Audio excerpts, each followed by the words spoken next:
Terus bagaimana hubungan dengan anak saya yang sekolah di pesantren, Pak?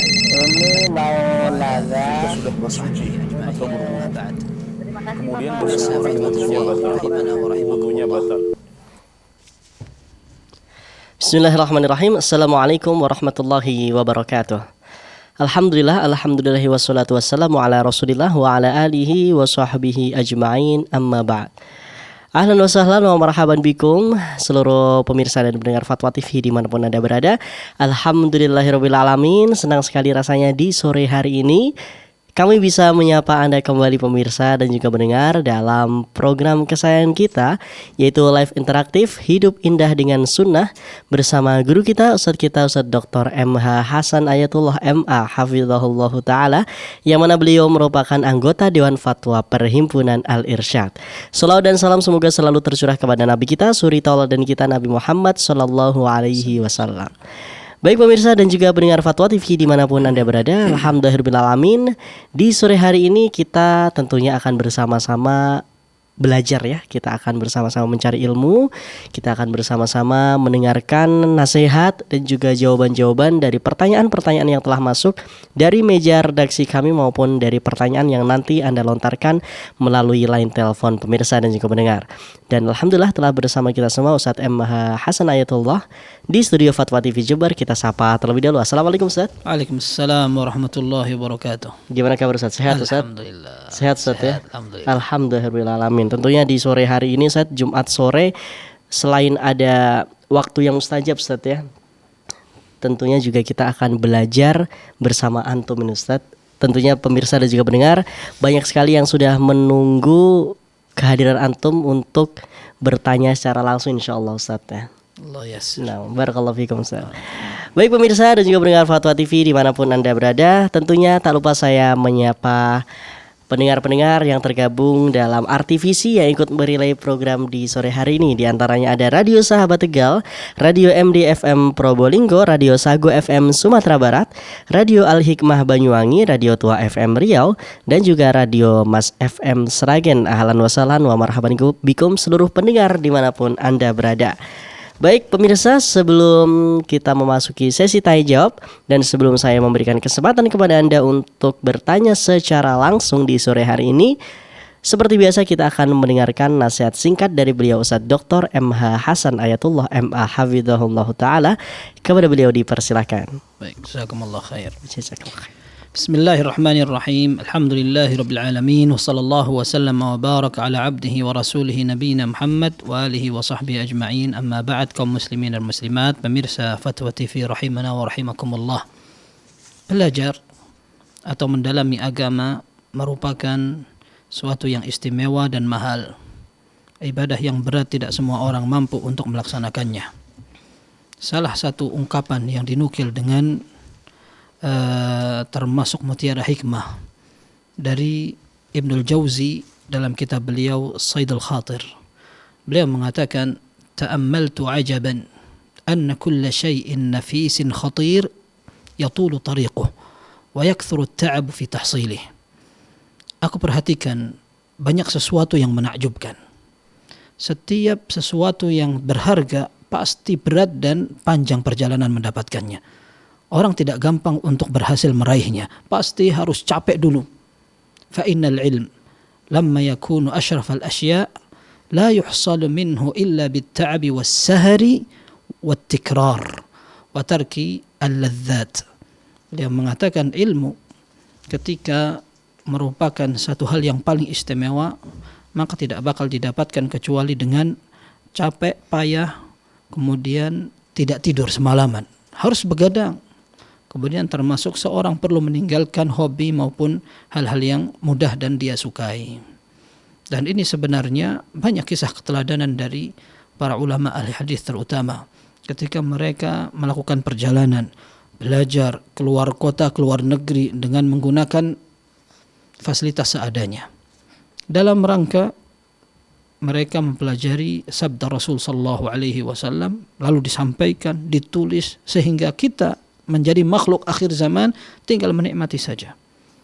Perjuangan mereka dengan melakukan perjalanan, kemudian menghafalkan, lalu mereka berhati-hati dengan penuh ketakwaan. Mereka pun perlu kalau harus membantah para pelaku bid'ah dan seterusnya, semua semata untuk menjaga kemurnian peninggalan Nabi sallallahu alaihi wasallam tersebut. Di antara yang dinukil juga oleh Az-Zahabi dalam kitab beliau Syiar A'lamin Nubala, salah seorang ahli hadis namanya Muhammad ibn Tahir Al-Qaisarani, meninggal tahun 504 Hijriyah. Beliau sampai pernah mengatakan sebagaimana dinukil dalam biografinya, bultud dam fi talabil hadits marratain. Aku sampai pernah kencing darah ketika belajar ilmu hadis sampai 2 kali. Marratan bi Baghdad wa marratan bi Makkah. Satu saat aku mengalami itu ketika aku belajar di kota Baghdad, Irak. Dan kali yang lain ketika aku sampai di Makkah. Beliau katakan, kuntu amshi hafiyan fil har falahiqani dzalik. Aku waktu itu berjalan kaki dengan kaki terbuka, alias tidak menggunakan alas kaki, dan waktu itu dalam kondisi panas dan terik sekali, aku tetap terjang. Panas itu untuk betul-betul memperjuangkan belajarku. Beliau mengatakan, wa ma rakibtu dabbatan qattu fi talabil hadis. Aku enggak pernah menunggangi kendaraan sekalipun ketika aku berangkat untuk belajar. Wa kuntu ahmilu kutubi ala dhahri. Dan aku paksa membawa buku di atas punggung. Aku panggul.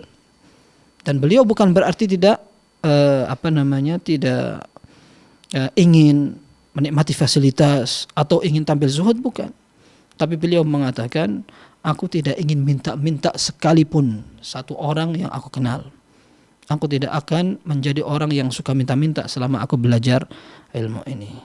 Kalau kita perhatikan dengan kebiasaan kita jauh sekali, maka kita baru merasa bahwa hadis Nabi sallallahu alaihi wasallam tentang keistimewaan belajar itu mahal. Nabi SAW menyatakan, man salaka tariqan yaltamisu fihi ilman sahhalallahu lahu bihi tariqan ilal jannah. Barang siapa yang meniti jalan belajar, menuntut ilmu agama, maka Allah akan mudahkan dia untuk menuju jalan ke surga. Kalau ada jalan ke surga dan itu mahal, maka belajar tidak murah dan tidak gampang. Semoga kita termasuk orang-orang yang Allah beri taufik untuk belajar agama. Tidak mesti di bangku sekolah formal, akan tetapi kesadaran seorang, keseriusan dalam belajar, semoga ada pahalanya dan kita akan disejajarkan atau dibariskan bersama kelompok pengikut Rasul sallallahu alaihi wasallam. Wallahu a'lam bissawab.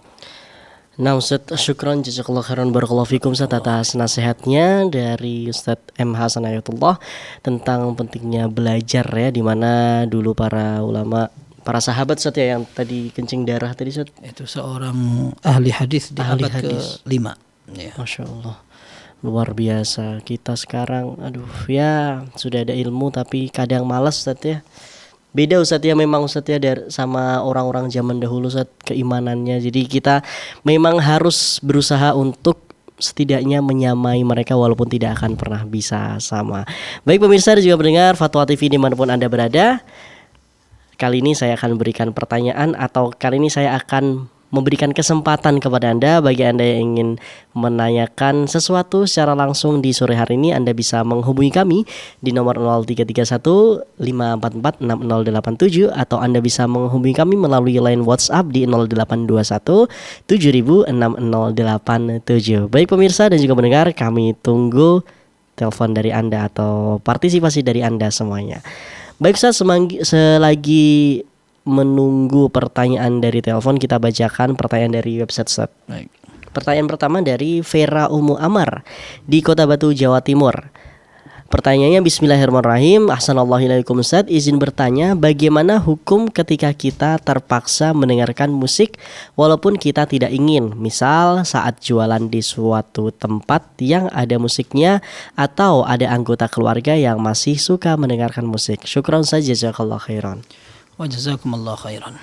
Baik, dalam masalah seperti ini seorang dihadapkan pada situasi yang dia tidak suka dan jelas dia merasa ada kemungkaran, maka yang berlaku pada seorang ini adalah perintah untuk beramar ma'ruf nahi mungkar, mengingatkan tentu dengan sebijak mungkin dan sehalus mungkin. Nabi sallallahu alaihi wasallam menyatakan, man ra'a minkum munkaran falyughayyirhu biyadihi. Barang siapa yang melihat sebuah kemungkaran, hendaklah dia rubah dengan tangannya, dengan kemampuannya. Juga dengan tangannya, kalau seandainya mampu, dia dimatikan, kemudian dilarang orangnya, dan seterusnya. Fa illam yastati' fa bilisanih. Kalau dia tidak mampu, maka dia tegur dengan mulutnya, diingatkan, kemudian dihalau dengan ucapan. Fa illam yastati' fa biqalbihi wa dzalika adhaful iman. Kalau seandainya dia tidak mampu lagi dengan dua anggota badan itu, maka dilakukan dengan hatinya, alias dia ingkari dengan kebencian. Ketika dia mendengar suara musik dan dia ngerti bahwa itu tidak boleh dalam syariat, maka dia ingkari dengan hatinya, dengan ketidaksukaan. Dan seandainya dia mampu, dia ingin agar hal yang salah itu diluruskan. Seperti bukan hanya orang yang tinggal di pasar, akan tetapi orang yang barangkali dia di tempat sendiri tapi tidak mampu untuk menghalau apa yang dia rasakan menyelisihi syariat. Maka ketika hati ini masih ada keimanannya, dia akan benci dengan seperti itu. Akan tetapi khawatirnya ketika iman semakin lemah dan dia sering mendatangi tempat yang ada kemungkarannya, maka keimanan itu sedikit demi sedikit terkikis, sehingga benci pun tidak dia, karena dia merasa sudah ini biasa. Dan di tengah masyarakat juga sudah umum. Ketika naik kendaraan umum akhirnya mendapatkan orang yang menyanyi atau ada rekaman dan seterusnya, maka setidaknya ketika seorang tidak mampu untuk banyak bersikap, minimalnya dia benci dengan hatinya. Wallahu a'lam bishawab. Nah Ustaz, syukron jazakallahu khairan. Semoga bisa menjawab pertanyaan dari Vera Umu Amar di Kota Batu, Jawa Timur. Pertanyaan kedua dari Dimas Ivan di Batu lagi, Jawa Timur. Bismillah, assalamualaikum Ustaz, izin bertanya, apakah sholat subuh saya sah apabila di musola daerah rumah saya waktunya lebih cepat atau mendahului daripada jadwal waktu subuh yang ditentukan di Kemenak?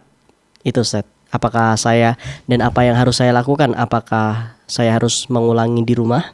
Baik, sebenarnya pertanyaan ini tidak hanya berkaitan dengan sholat subuh, akan tapi dengan semua sholat. Kita tahu bahwa syarat orang akan diterima ibadah sholatnya kalau dilakukan tepat waktu. Dan lebih spesifik lagi, kalau sudah masuk waktu. Kalau keluar dari waktunya pun demikian, dia akan berdosa karena dia mengakhirkan hingga waktunya selesai. Tetapi penjelasannya adalah ketika dia belum masuk waktu. Para ulama menyatakan syarat sah salat seorang harus setelah masuk waktu. Innas salata kanat 'alal mu'minina kitaban mawquta. Sungguhnya salat ini diwajibkan kepada kaum mukminin dengan waktu yang sudah ditentukan. Kalau ada orang salat tidak masuk waktunya, maka dia tidak sah.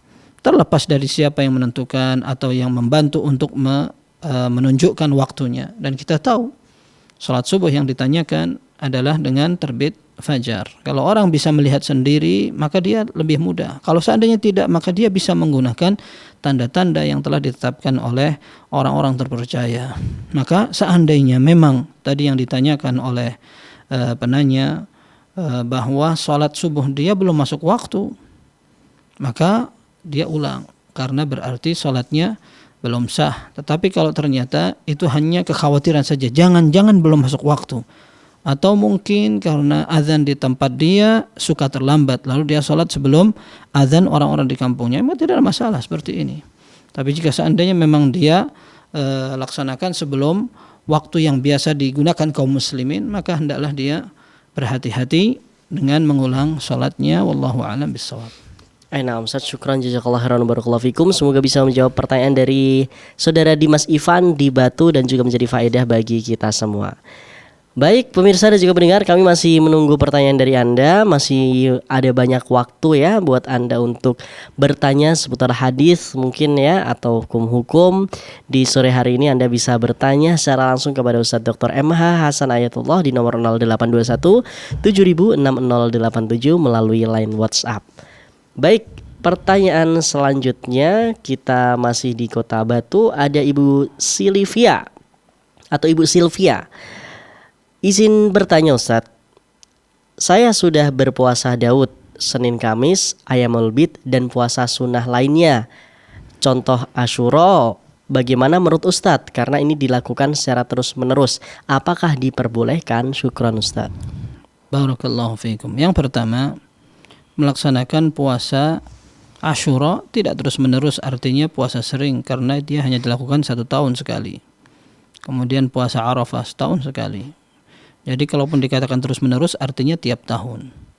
Adapun yang dimaksudkan puasa Daud, maka dia melaksanakan puasa sehari, kemudian hari esoknya dia berbuka.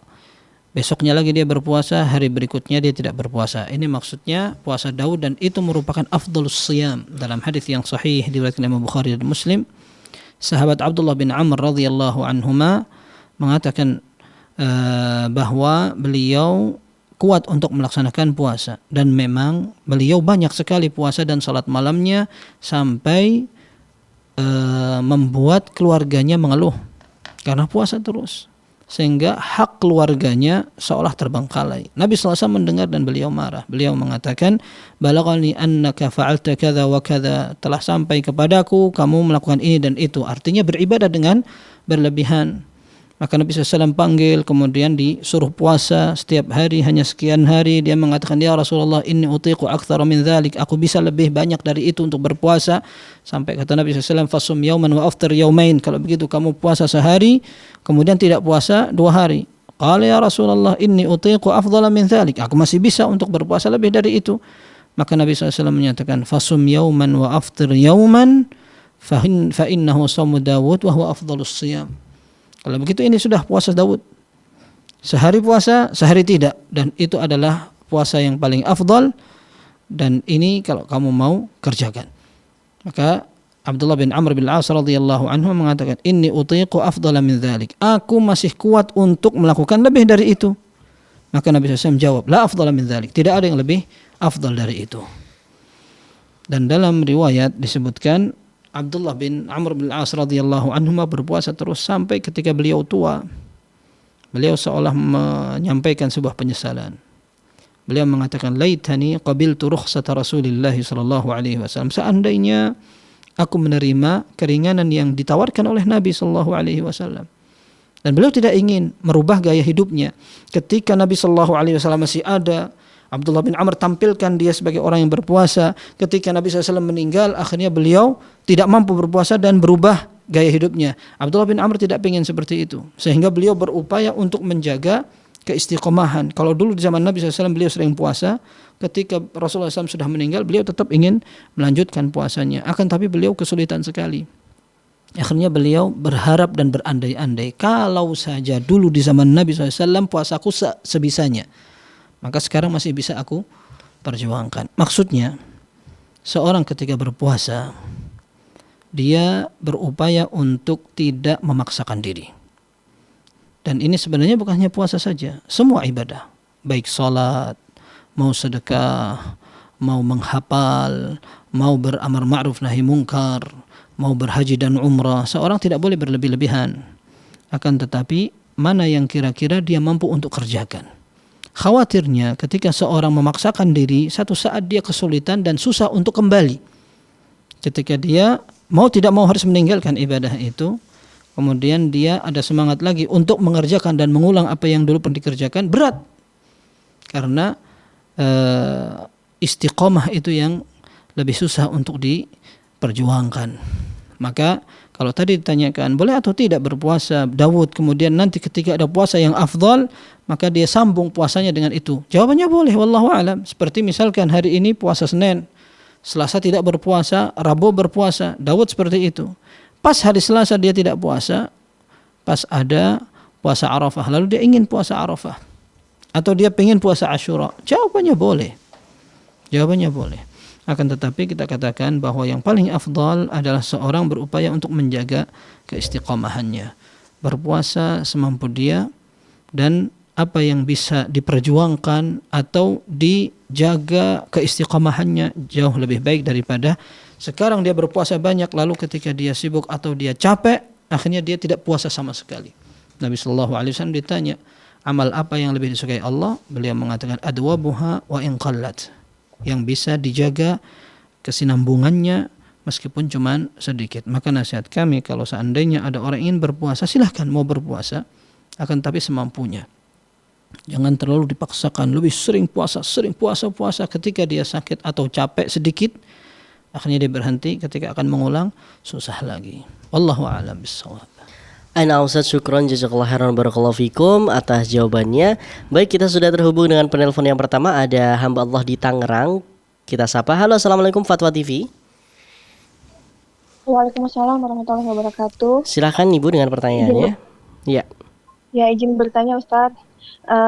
Bagaimana hukumnya, kan kita kan tidak boleh membuang-buang makanan. Katanya kan satu biji beras itu bisa jadi keberkahannya gitu. Jadi makan harus sampai habis. Akan tetapi jika kalau misalnya kita memasak terus agak berlebihan sedikit, terus kita udah kenyang dan udah nggak mau lagi untuk makan gitu. Sementara kita juga nggak bisa untuk ngasih ke orang karena nggak mampu untuk pergi keluar nyarinya gitu. Nah, itu gimana kalau ujung-ujungnya nanti dibuang? Apakah boleh atau enggak Ustadz? Dan apakah gimana hukumnya kalau misalnya memang kita nyuapin anak nih, anak kan makan suka belarakan gitu, tumpah-tumpah ke lantai gitu. Nah, itu apakah dihitung harus tetap diambil, dipungut gitu atau bagaimana? Dan kadang kan suka dilepeh gitu ya Ustadz ya. Baik. Dan apakah harus kita habiskan juga atau bagaimana gitu?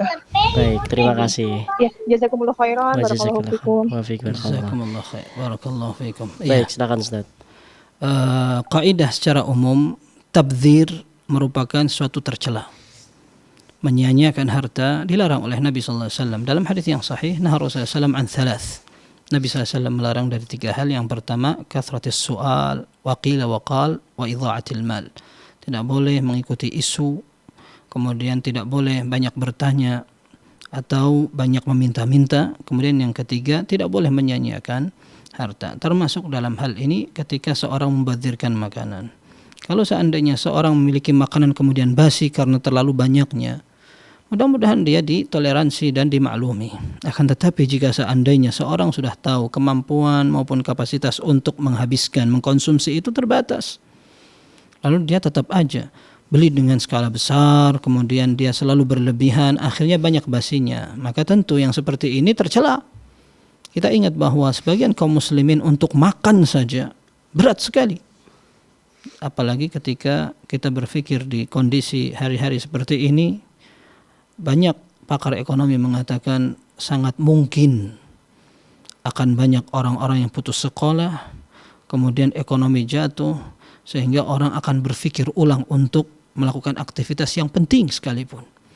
Ya, lalu kita membuang-buang makanan, ini sebenarnya berat sekali. Ya, maka ala kulli hal yang setidaknya harus kita pikirkan, minimalnya kita berupaya untuk meminimalisir terjadinya tabdzir. Ketika harus membuang makanan karena ini adalah unsur kesengajaan, beli terlalu banyak, atau ketika ada pemberian kita sayang untuk memberi dan berbagi, nah ini sebaiknya untuk kita perbaiki. Adapun sesuatu yang sudah terlanjur karena diberi orang kemudian tidak sempat untuk menyelesaikan, apalagi lupa misalkan, atau karena sangat sibuk, atau karena bepergian jauh lalu baru teringat dan seterusnya, hal-hal yang serupa yang menunjukkan unsur ketidaksengajaan, maka semoga Allah ampuni. Karena orang memaksakan untuk menghabiskan masakan yang sudah rusak, bisa jadi madaratnya lebih besar. Kalau seandainya ada hewan-hewan yang masih memungkinkan, maka bisa dimanfaatkan. Kalau seandainya tidak, maka tidak mengapa insyaallah, untuk menjaga maslahat yang lebih besar. Adapun anak kecil yang makan kemudian dibuang seperti itu, maka ini insyaallah mudah-mudahan dimaklumi. Ya, mudah-mudahan dimaklumi. Tapi kalau seandainya kita ngerti anak ini kapasitas makannya juga tidak banyak, tapi kita aja sebagai orang tua pengen anak makan banyak, diberikan porsi besar, dan kita ngerti ini porsi ini nggak bakal habis, maka kita bersalah itu. Kita bersalah. Wallahu a'lam bissawab. Aina Ustaz, syukron jazakallahu khairan barakallahu fikum Ustaz atas jawabannya. Semoga bisa menjawab pertanyaan dari ibu hamba Allah yang ada di Tangerang. Baik, pertanyaan selanjutnya kita beralih ke website kembali sembari menunggu penelpon yang masuk tentunya. Kita akan membacakan soal dari saudari Aisyah Najibah Nabilah di Batu, Jawa Timur. Bismillah, assalamualaikum Ustaz, izin bertanya. Ketika sedang berwudu dan mencoba melaksanakan sunnah menyela sela jari kaki, apakah di saat menyela jari kaki tersebut ada ketentuan tertentu? Misal, menyela sela jari kaki kanan dengan kelingking tangan kanan dan menyela sela jari kaki kiri dengan kelingking tangan kiri, atau boleh menyela dengan jari kanan untuk kaki kanan dan kiri. Jazakumullah khairan Ustaz. Barakallahu fiik. Iya, secara umum ketika seorang berwudu lalu dia ingin untuk membasuh sela-sela jari baik tangan maupun kaki, maka ini sunnah. Tapi seandainya seorang tidak mengerjakannya tidak mengapa. Tapi dengan catatan dia perlu meyakinkan bahwa air ini betul-betul sudah menyiram bagian-bagian itu. Ketika dia berwudu maka dia sudah pastikan air ini sampai di sini. Menyela adalah langkah yang lebih khusus dari sekedar mengalirkan air. Ketika seorang sudah yakin misalkan air ini sudah sampai, maka tidak harus dia menyela-nyela. Akan tetapi seandainya ada orang yang ingin menyela-nyela atau menggosok, mentadlik, ya, menggosok tangan dan sela-sela jari, maka ini juga sunnah. Nabi sallallahu alaihi wasallam menyatakan fa'abligh asbighil wudu' wa khallil bainal asabi' wa baligh fil istinsyaq illa an takuna sha'iman. Dalam Sunan Abi Dawud disebutkan dengan sanad yang sahih, Nabi sallallahu alaihi wasallam bersabda, ketika engkau berwudu hendaklah engkau sempurnakan. Kemudian engkau sela-sela jari-jarimu. Kemudian engkau usahakan maksimal dalam istinsyak, menghirup air ke dalam hidung, kecuali jika engkau dalam keadaan berpuasa. Artinya menyela-nyela jari ini merupakan sunnah. Jari kaki maupun jari tangan sama, semuanya sunnah. Baik. Sekarang kalau jari tangan disebutkan para fuqaha, caranya adalah dengan mentashbik atau memasukkan tangan kanan ke tangan kiri. Ini namanya tashbik. Sudah selesai ini. Jadi orang menyela-nyela cukup dengan seperti ini. Adapun kaki, tidak mungkin mentashbik kaki atau tangan dimasukkan ke kaki begini, itu juga susah. Akan tetapi memang ada riwayat dari beberapa sahabat seperti Mustawrid ibnu Shaddad radhiyallahu anhu, beliau mengatakan, ra'aitu Nabi sallallahu alaihi wasallam idza tawadda, aku melihat Rasul sallallahu alaihi wasallam apabila beliau berwudu, khallala asabi'a rijlihi bi khinsirih. Aku melihat Nabi sallallahu alaihi wasallam menyela jari-jari kakinya menggunakan khinsir. Khinsir itu jari kelingking. Akan tetapi hadis ini lemah. Dalam riwayatnya ada Abdullah ibn Lahiyah. Abdullah bin Lahiyah ini seorang perawi yang banyak para ulama menolak hadisnya gara-gara hafalannya tercampur, sehingga hadis ini lemah. Para fuqaha mereka karena memang hadis yang menyebutkan secara tegas dalam masalah ini dinilai lemah, maka beliau atau para ulama atau para fuqaha mengatakan bahwa tidak ada sunnah menentukan pakai tangan kanan, tangan kiri, jari yang ini, jari yang itu. Maka boleh saja seorang menggunakan jari yang mana saja. Ada sebagian fuqaha seperti disebutkan oleh Ibnu Qudamah rahimahullah, beliau mengatakan yang sunnah ini beliau berikan cara yang detail. Ketika seorang akan berwudu, dia menggunakan tangan kiri, kelingking kiri. Dimulai dengan kaki kanan dari arah kelingking juga. Kelingking jari kaki kanan. Kemudian setelah itu sebelahnya terus dari kanan ke kiri. Ketika kaki kiri, maka beliau akan memulai dari jempol kaki kiri. Jempol kaki kiri, kemudian pindah sebelahnya, seperti ini. Dan beliau katakan seperti ini Ibnu Qudamah dalam kitab Al-Mughni, karena keumuman hadis yang sahih dalam riwayat Aisyah radhiyallahu anha, kana Rasulullah sallallahu alaihi wasallam yu'jibuhu tayammun. Rasulullah SAW suka memulai dari yang kanan, fi tana'ulihi wa tarajjulihi wa tuhurihi wa fi sya'nihi kullih, menggunakan sandal ketika menyisir rambut, ketika berwudu dan bersuci, dan semua urusannya beliau suka memulai dari arah yang kanan. Maka ketika menyela-nyela, beliau selain menggunakan jari yang kiri dan ini memang digunakan untuk bersih-bersih. Maka dalam wudu dianjurkan seperti itu. Ini kata Ibnu Qudamah rahimahullah. Maka dimulai dari kelingking kaki kanan, kemudian dari kanan ke kiri, setelah itu pindah dari arah jempol kaki kiri menuju ke kelingking kaki kiri. Ini beliau yang sebutkan itu. Sebagian ulama mengatakan tidak harus, ya, tidak harus seperti itu. Ada sebagian mereka mengatakan tangan kanan untuk kaki kanan, tangan kiri untuk kaki kiri. Yang jelas karena memang hadisnya lemah, mau seandainya orang menggunakan jari yang mana yang jelas kaki ini bersih, maka tidak apa-apa, seperti itu. Wallahu a'lam bissawab. Nah Ustaz, syukron jazakallah khairan wa barakallahu fikum Ustaz atas jawabannya. Semoga ini bisa menjawab pertanyaan Saudari Aisyah Najibah Nabilah di Batu, Jawa Timur. Dan saya rasa ini cukup jelas ya Ustadz tadi menjelaskan secara sangat detail dan semoga bisa menjadi faedah bagi kita semua. Baik pemirsa, kami masih menunggu pertanyaan dari Anda dan juga pendengar dimanapun Anda berada. Bagi Anda yang ingin bertanya secara langsung di sore hari ini, Anda bisa menghubungi kami melalui line WhatsApp di 0821 706087 melalui telepon ya pemirsa, atau Anda bisa menghubungi kami melalui telepon seluler di 0331 544 6087. Kami masih tunggu pemirsa, masih ada sekitar 30 menit ke depan. Baik, sembari menunggu pertanyaan yang masuk melalui line telepon, kita akan beranjak ke pertanyaan selanjutnya Ustaz dari Saudari Ramadhani Dwi Adianti di Batu, Jawa Timur pula. Bismillah, assalamualaikum Ustaz, izin bertanya, mohon penjelasannya mengenai menggerakkan telunjuk ketika tasyahud. Syukran jazakallah khairan. Wa jazakumullah khairan. Iya. Secara umum menunjukkan jari telunjuk ketika salat merupakan sunnah, dan ini merupakan kesepakatan para fuqaha. Semua ulama menyatakan bahwa itu sunnah, seorang menggerakkan seperti ini. Dalam hadis Ibnu Umar radhiyallahu anhu disebutkan bahwa beliau ketika melaksanakan salat, ini diceritakan oleh muridnya Abdullah bin Umar. Ra'aitu Abdullah bin Umar idza jalasa fis salah. Aku melihat Abdullah bin Umar radhiyallahu anhuma apabila beliau duduk untuk salat, maksudnya tasyahud, wada'a yadayhi ala fakhidayhi. Beliau akan meletakkan kedua tangannya di atas dua pahanya. Kemudian beliau asyara bi isba'ihi. Beliau menunjukkan tangannya seperti ini. وقال كان رسول الله صلى الله عليه وسلم يقول لا هي أشد على الشيطان من الحديد. Dan Abdullah bin Umar ketika salat kemudian dengan cara seperti itu beliau menceritakan Rasulullah SAW ketika menyebutkan tentang cara menunjukkan seperti ini dalam salat, ini merupakan tindakan yang dirasa lebih berat bagi setan daripada pukulan besi.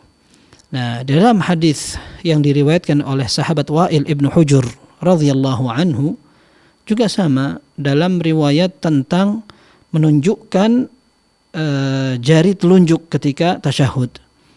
Wa'il bin Hujr radhiyallahu anhu al-Hadrami ini beliau sering meriwayatkan tata cara salat Nabi sallallahu alaihi wasallam. Beliau bahkan mengatakan la anzuranna ila salati Rasulillah sallallahu alaihi wasallam kaifa yusalli. Sungguh aku akan melihat bagaimana salat Rasul sallallahu alaihi wasallam, lalu beliau sebutkan tata cara salat dari berdiri sampai akhir. Lalu dalam tasyahud beliau mengatakan wa aqada thnataini min asabi'ih. Rasul sallallahu alaihi wasallam menggenggam dua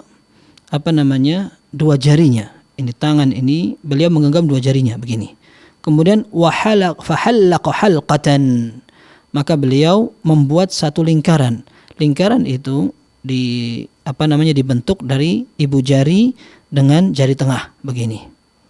Nah, ini bikin lingkaran semacam ini ketika beliau salat, bikin lingkaran. Yang pertama yang dua ini digenggam, ya, disebutkan faqabadha thnataini min asabi'ihi, digenggam dua jarinya, kemudian fahallaqa halqatan. Nabi sallallahu alaihi wasallam kemudian membuat lingkaran di sini. Setelah itu beliau rafa'a sabbabatah, beliau mengangkat ini telunjuknya. Kata Wa'il bin Hujr radhiyallahu anhu, fara'aituhu yuharrikuha yad'u biha. Dan aku melihat Rasul sallallahu alaihi wasallam menggerakkan ini sambil berdoa. Ya, sehingga para ulama mengatakan bahwa berdoa bisa dilakukan ketika tasyahud. Yang kedua, menggerakkan jari dilakukan ketika berdoa, bukan dari awal tasyahud. Tapi yang jelas memang ini adalah tambahan lafaz yang disebutkan oleh Wa'il bin Hujr radhiyallahu anhu. Sebagian ulama menyatakan tambahan ini tidak sahih, tapi sebagian yang lain mengatakan bahwa tambahan ini sahih sehingga bisa dijadikan alasan. Maka menggerakkan telunjuk ketika salat ini merupakan sunnah, sebagaimana disebutkan dalam hadis Wa'il ibn Hujr radhiyallahu anhu. Perkara bagaimana cara menggerakkan telunjuk itu, wallahu alam, apakah ada riwayat secara khusus yang menunjukkan cara beliau menggerakkan, karena sebagian orang mengatakan cara menggerakkan telunjuk adalah dengan menggerakkan dari kanan ke kiri. Ada yang mengatakan dari atas ke bawah, ada yang mengatakan diputar dan seterusnya. Kalau seandainya ada dalil yang khusus menunjukkan itu dan sahih, maka itulah yang dijadikan patokan. Tetapi kalau tidak, maka hukum asalnya sekedar menggerakkan dengan cara bagaimanapun yang mudah dan tidak ada takalluf untuk mempersulit diri, maka insyaallah tidak mengapa. Wallahu a'lam bissawab. Nah, Ustaz, syukran jazakallah khairan barakallahu fikum atas jawabannya. Baik, selanjutnya ada pertanyaan yang telah masuk dari hamba Allah di Kota Magelang. Kita sapa. Halo, assalamualaikum Fatwa TV. Waalaikumsalam warahmatullahi wabarakatuh. Baik, silahkan Ibu dengan pertanyaannya. Iya, baik. Assalamualaikum Ustadz. Assalamualaikum. Saya punya hutang puasa itu karena hamil dan menyusui selama 2 tahun. Dulu 2 tahun itu sudah saya bayar fidyah, tapi pernah saya tanya ke Fatwa TV, katanya lebih baik untuk kehati-hatian itu kan kita bayar fidyah dan kodok puasa juga. Nah, qadarullah ini saya punya anak kedua, sekarang masih menyusui. Nah, itu kalau misal saya tidak ada umur dan masih ada hutang puasa, apakah nanti penerima waris saya itu, ahli waris saya itu harus mengkodok juga atau bagaimana ya? Kalau fidyah sih sudah lunas, kemudian yang anak kedua ini juga tidak ada hutang, jadi tinggal hutang anak pertama saja yang 2 tahun itu bagaimana ya Ustaz? Baik, terima kasih Bu atas pertanyaannya. Ya, Nah, terima kasih. Assalamualaikum. Assalamualaikum warahmatullahi wabarakatuh. Baik, jawaban yang pertama, betul. Memang para ulama berbeda pendapat apakah bisa membayar fidyah atau qada atau fidyah plus qada. Ya, sehingga para ulama berbeda pendapat dalam hal itu, dan wallahu alam pendapat yang hati-hati adalah seorang mengqada puasanya. Ini yang kita bahas adalah untuk wanita yang hamil dan menyusui. Ya, yang hati-hati adalah dia mengqada.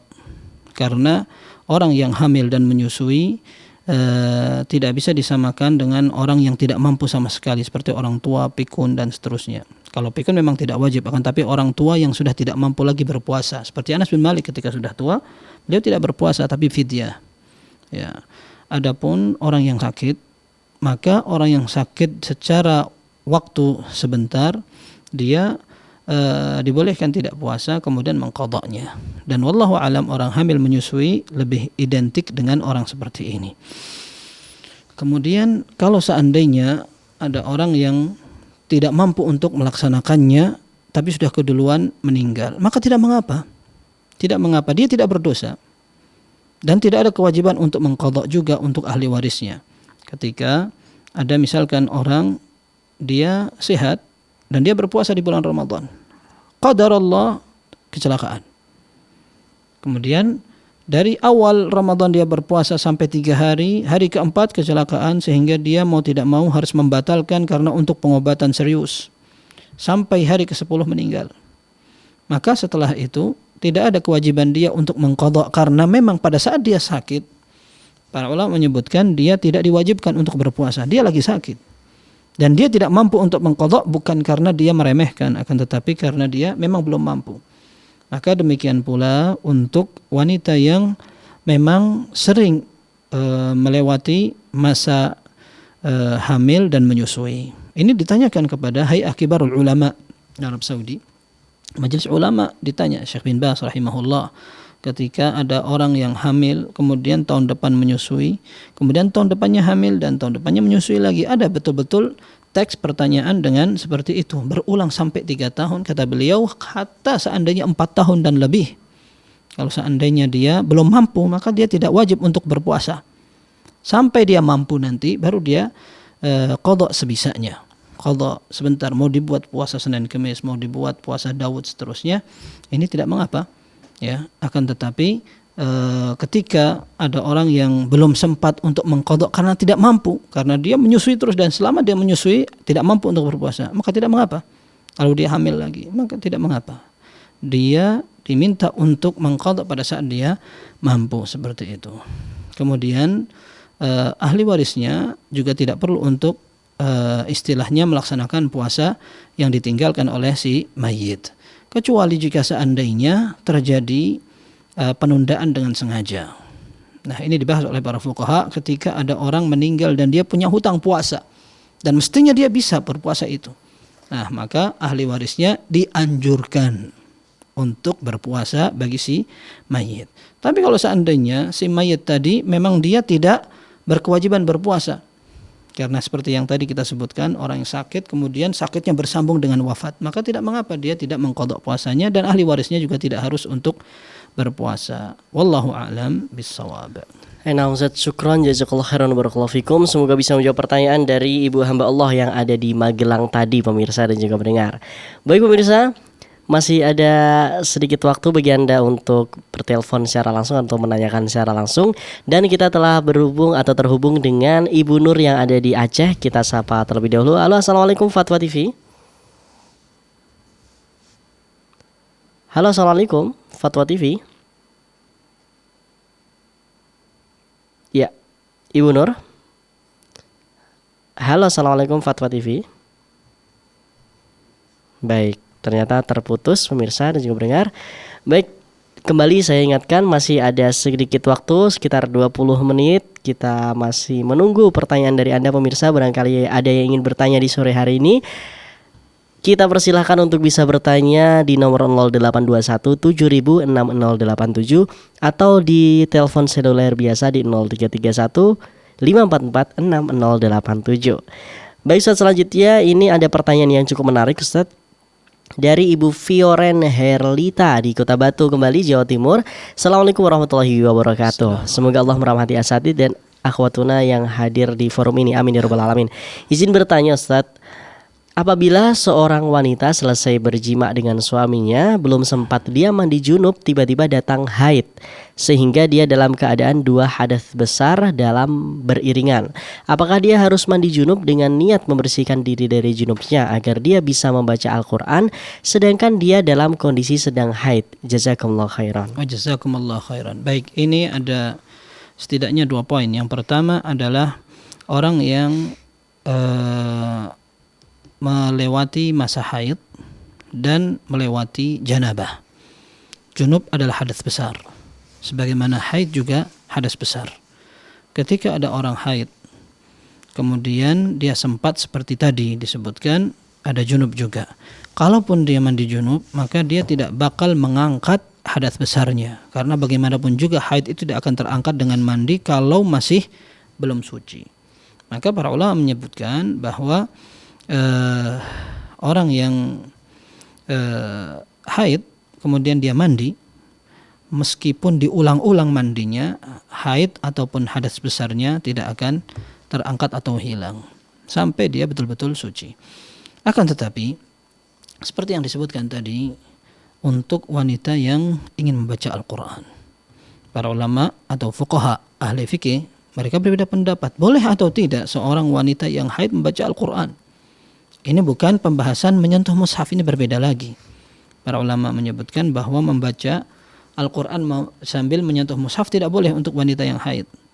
Akan tetapi di zaman ini alhamdulillah sangat mudah karena banyak fasilitas, sehingga seorang bisa dengan mudahnya menggunakan alat-alat elektronik, sehingga dia menyentuh pun tidak masalah, karena itu hanyalah alat yang bisa menampilkan gambar mushaf. Maka para ulama kontemporer mengatakan tidak mengapa seorang yang sedang datang bulan atau berhalangan menyentuh alat yang dia miliki dan di situ ada gambar mushafnya, dia tidak mengapa. Ini khilaf yang berbeda. Adapun yang membaca Al-Quran, sebagian ulama mengatakan orang yang haid tidak boleh membaca Al-Quran karena dia dalam keadaan hadas besar. Seperti juga orang yang junub tidak boleh dia membaca Al-Quran sampai dia betul-betul mandi besar. Akan tetapi sebagian ulama, dan ini adalah pendapat yang kuat dan wallahu alam lebih kuat, wanita yang haid itu tidak bisa mengatur haidnya, sehingga ketika dia datang waktu liburnya, dia akan libur lama juga untuk membaca Al-Quran, dan ini akan berefek pada ibadahnya, kemudian ketenangan hatinya. Maka pendapat yang kuat adalah wanita yang haid boleh membaca Al-Quran ketika di masa haid. Baik, kalau seandainya dalam kondisi junub plus haid, maka para fuqaha juga mengatakan seandainya dia mandi, maka mandinya insya Allah sudah bisa menghilangkan junubnya. Kalau seandainya dia mandi besar, maka mandi besar itu menghilangkan junubnya, tapi tidak menghilangkan haidnya. Akan tetapi cukuplah dengan hilangnya junub itu, dia baru boleh untuk membaca Al-Quran. Perkara dia membaca Al-Quran dengan menyentuh mushaf atau tidak, maka ini bisa diatasi. Ya, dengan misalkan seperti kita sebutkan tadi, menggunakan gadget atau fasilitas yang lain. Kalau dulu para fuqaha mengatakan boleh seorang wanita yang haid membaca Al-Quran tapi dibukakan orang, atau dia buka dengan kayu, mushafnya dibuka dengan kayu, atau dia menggunakan hail, penghalang, entah kain atau yang semacamnya.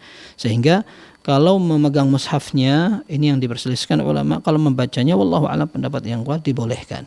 Maka benar kalau tadi harus mandi, maka dia mandi saja, tidak masalah untuk menghilangkan junubnya agar dia bisa membaca Al-Quran. Wallahu a'lam bissawab. Nah Ustaz, syukron jazakallahu khairan wa barakallahu fikum. Kita sudah terhubung dengan penelpon selanjutnya, ada Pak Aji di Kuningan. Kita sapa. Halo, assalamualaikum Fatwa TV. Halo, Ya, halo Pak Aji, silakan dengan pertanyaannya Bapak. mau tanya nih, untuk mengatasi anak yang tantrum bagaimana ya Pak? Baik, itu saja Bapak ya. Nah, itu saja sementara. Nah, baik, syukron jazakallahu khairan. Silakan Ustaz. Tantrum. Iya, tantrum Ustaz. Tantrum Tantrum itu rewel kayak gitu terus Ustaz. kalau seandainya rewel itu masih dalam kadar normal dan wajar, maka tidak mengapa. Cara teknis masing-masing bisa dicoba, karena memang itu adalah masalah teknis dan merupakan situasi yang wajar dan normal. Anak berbeda-beda. Ada yang memang rewel, ada yang biasa. Bahkan banyak yang juga mengatakan nangisnya anak ini bisa menguatkan jantung, kemudian menunjukkan dia normal atau aktif, bahkan sehat. Hanya kalau seandainya berlebihan juga mengkhawatirkan. Jadi dicoba dengan macam-macam cara yang bisa dilakukan dengan hal yang berangkat dari pengalaman yang beda-beda. Membaca Al-Quran juga bisa menjadi solusi, menenangkan anak, didekap, kemudian dibacakan Al-Quran. Biiznillah, seandainya Al-Quran itu menjadi penyebab ketenangan, maka untuk anak kecil biiznillah pun bisa memberikan ketenangan pula. Maka silakan dicoba dengan bacakan Al-Quran. Namun apabila prediksi rewel itu ada faktor lain, seperti dikhawatirkan diganggu oleh syaitan, oleh jin, atau oleh yang hasad, maka dicari caranya. Dan kalau seandainya tidak mengerti ini kena ain atau tidak, kemudian dia disihir atau apa, maka cukup dengan kembali membaca Al-Quran, diruqyah, dibacakan doa-doa, ya, dikasih zikir dan seterusnya. Dan ini mungkin sekali, ya. Kata Nabi SAW, al-ainu haqqun falau kana syai'un sabiqal qadar la sabaqatul ain. Kalau seandainya, kata beliau, ain atau penyakit dari tatapan orang itu benar-benar adanya.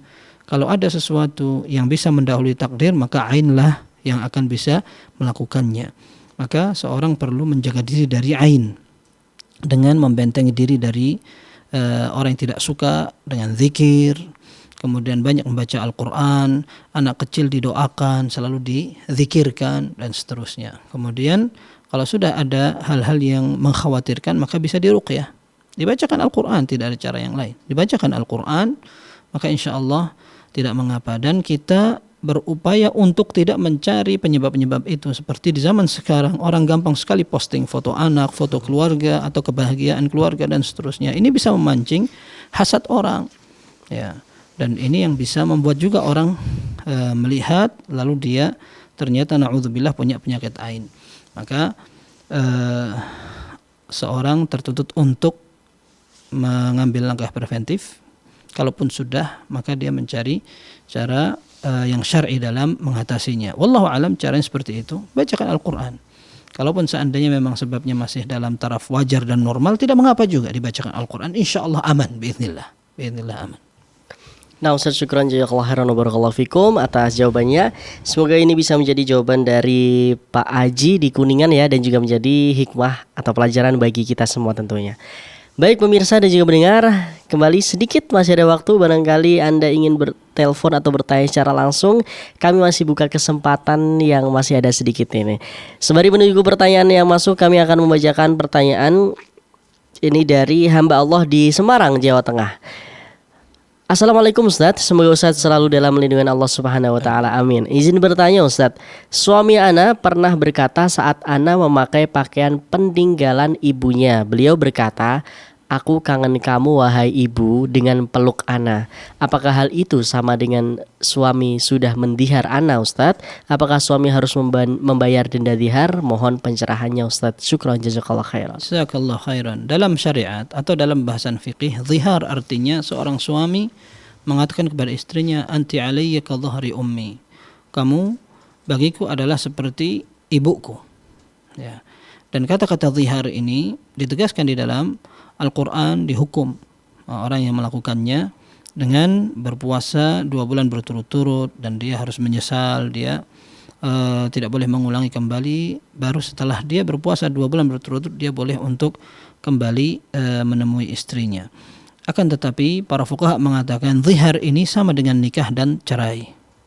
Ada kata-kata yang sarih, tegas. Kamu betul-betul kayak ibuku. Nah, seperti itu. Dalam kata-kata bahasa Arab yang disebutkan dalam buku fikih, kalau diartikan apa adanya dalam bahasa Indonesia itu, kamu seperti punggung ibuku. Maksudnya kamu seperti ibuku. Aku anggap kamu seperti ibuku. Nah, setelah itu dia tidak boleh untuk berhubungan badan dengan istrinya, harus melakukan kafarah tadi itu, melakukan dendanya. Tapi kalau seandainya kata-kata yang kedua bukan sharih, tidak tegas, dia hanya mengatakan kamu ini kayak ibuku ya, gitu. Maksudnya mukanya atau gaya jalannya, maka ini tidak mesti, ya, tidak mesti ini adalah kata-kata zihar. Para ulama mengatakan kata-kata yang tidak sharih atau tidak jelas atau sering juga disebut dengan kinayah, isyarat. Ya, seperti orang ketika bercerai, nah dia mengatakan kepada istrinya, sudah kita sendiri-sendiri aja, ya kita kayaknya nggak cocok deh, sudah kita sendiri-sendiri aja, atau kamu pulang aja ke rumah bapakmu, misalkan kamu nggak suka di sini lagi, begitu. Nah, ini bukan kata-kata cerai, ini namanya kata-kata isyarat. Dan kata-kata isyarat tidak akan jatuh hukumnya kecuali kalau dia meniatkan dalam hati. Maka demikian pula zihar. Kalau dia tidak menginginkan istrinya akan diperlakukan seperti ibunya dalam sisi masalah hubungan badan itu, maka dia tidak dihukumi seperti zihar. Apalagi ketika dia betul-betul memeluk istrinya karena menggunakan baju ibunya. Nah, jadi ini bukan karena ia ingin memperlakukan istrinya seperti ibunya, akan tetapi karena kangen mungkin kepada ibunya, seperti itu. Maka wallahu alam, ini tidak masuk dalam kategori itu kalau hanya sekedar ungkapan tanpa perasaan dan niat hati untuk menzihar. Kalau tidak insyaallah. Wallahu a'lam. Nah Ustaz, syukran jazakallah khairan barakallahu fikum. Mungkin pertanyaan selanjutnya Ustaz, ini masih ada waktu sedikit, dari Indra yang ada di Jawa Barat di Kota Bekasi. Pertanyaannya, bismillah, izin bertanya Ustaz, apa hukumnya piercing atau tindik melubangi bagian tubuh untuk pasang perhiasan bagi wanita di bagian tubuh yang tidak terlihat orang lain seperti pusar? Lalu apa hukumnya tindik bagi laki-laki? Syukron jazakallah khairan. Jazakumullah khairan. Yang pertama, seorang wanita memang diciptakan Allah untuk berdandan. Allah mengatakan dalam surat Az-Zukhruf, aw man yunashsha'u fil hilyati wa huwa fil khisami ghairu mubin. Apakah sama laki dan perempuan yang memang Allah ciptakan dan tumbuhkan dia untuk hilyah, berhias, dan dia memang tidak bisa kalau beradu argumen. Artinya seorang wanita dibesarkan untuk berhias untuk mahram-mahramnya, untuk suaminya terutama. Maka tidak mengapa kemudian dia menggunakan tindik atau pelobang perhiasan, entah di hidung misalkan, kemudian di telinga, atau barangkali sebagian ingin di tempat lain seperti yang ditanyakan itu, maka tidak mengapa hukum asalnya. Akan tetapi tidak boleh seseorang melakukan tasyabbuh atau menyerupai orang kafir. Kalau seandainya itu merupakan kebiasaan kaum muslimin di daerahnya, tidak mengapa. Seperti contohnya misalkan ada orang yang di tempatnya memang terbiasa seperti itu, tidak mengapa. Tapi kalau itu menjadi identik atau identitas beberapa orang non muslim, maka tidak perlu ditiru begitu. Adapun pertanyaan kedua, laki-laki boleh apa tidak? Tidak boleh. Karena laki-laki bukan termasuk orang yang boleh berhias. Nabi SAW menyatakan la'anallahu al-mutasyabbihina atau al-mutarajjilati minan nisa wal mukhannathina minar rijal. Allah melaknat orang laki-laki yang berpenampilan seperti perempuan atau memperempuankan diri, atau perempuan yang menyerupai laki-laki. Maka wallahu alam tidak boleh seorang laki-laki mau main tindik di kepala, mau di telinga, di hidung, di kaki dan semacamnya, tidak boleh. Wallahu alam bishawab. Nah Ustaz, syukron jazakallah khairan barakallahu fikum atas jawabannya Ustaz, dan pertanyaan tadi sekaligus menutup perjumpaan kita di sore hari ini Ustaz. Syukron jazakallah khairan barakallahu fikum atas waktunya sudah membersamai kita semua, memberikan nasihat dan juga ilmu kepada kita semua Ustaz. Wa fiik barakallah. Baik pemirsa dan juga pendengar dimanapun Anda berada, alhamdulillahirrahmanirrahim, sekitar 1 jam kita telah bersama dan telah banyak sekali ilmu yang kita dapatkan, faedah dan juga hikmah yang telah kita dapatkan. Semoga bisa menjadi pelajaran bagi kita dan bisa kita amalkan di setiap harinya kita. Dan juga kami berterima kasih pula bagi Anda yang sudah berinteraksi atau berpartisipasi di sore hari ini. Baik pemirsa, bagi Anda yang ingin mengetahui rangkaian acara di Fatwa TV lebih detail, Anda bisa mengunjungi website kami di www.fatwatv.id dan Anda bisa update tanya jawab di www.dewanfatwa.com/tanyajawab. Dan juga kemudian kami mengajak Anda pemirsa untuk menyaksikan live interaktif ekonomi Islam bersama Ustadz Dr. Erwandi Tarbiti MA Hafidhullah Ta'ala. Setelah ini hari Jumat pukul 17 atau pukul 5 waktu Indonesia Barat. Jangan lupa dan jangan sampai ketinggalan pemirsa, live dari studio Fatwa TV Jakarta. Dan juga kemudian kami mengajak Anda pemirsa sekalian guna memanfaatkan peluang untuk berjuang bersama kami dalam syiar dakwah Islam di Fatwa TV melalui rekening aktif kami yang bisa Anda saksikan di layar kaca Anda. Dan pemirsa serta pendengar dimanapun Anda berada, terus saksikan acara Fatwa TV dari hari Senin hingga hari Jumat sesuai dengan jadwal yang telah ditentukan. Akhirnya saya mewakili kerabat kerja yang bertugas pamit undur diri. Kita tutup dengan doa kafaratul majelis. Subhanakallahumma wa bihamdika asyhadu an la ilaha illa anta astaghfiruka wa atubu ilaik. Assalamualaikum warahmatullahi wabarakatuh. Ya Allah. Terus bagaimana hubungan dengan anak saya yang sekolah di pesantren, Pak? Ini mau laga. Sudah bersuci atau berwudu. Terima kasih, Kemudian Bapak. bersentuhan dengan suami.